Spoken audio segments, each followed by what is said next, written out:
we are in our last lesson, the end of the Cold War, so we're going to explain how the events of the 1980s and 1990s helped to achieve, maintain, and/or threaten world peace. So we have three key terms for this. Glasnost is openness, improved freedom of expression.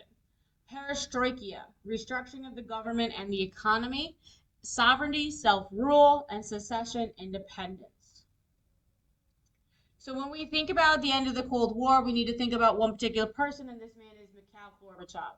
So in 1985, he comes to power in the Soviet Union, and he starts to figure out we need to make changes, we need to adjust.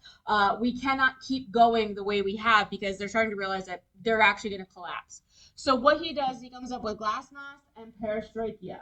Glasnost is this improved freedom. So some of the ways: freedom of the press, access to Western press, the creation of political unions that oppose communism, books that challenge the Soviet history or communists were allowed to now have.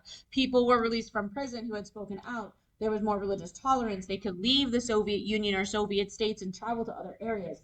This really changed Soviet culture because people were now going to be exposed to what was happening. With perestroika, this is more about the government and the economy. So again, glasnost is more about freedom, opening things up. Perestroika is more about the government, the economy, like the way that they were going to have glasnost. Farmers were allowed to sell goods in a free market. They appointed new members of the secretariat and reduced size of bureaucracy, and they allowed for that limited private ownership. And that is what's going to make a huge deal in the Soviet Union. We're just going to determine whether or not it was a little too late.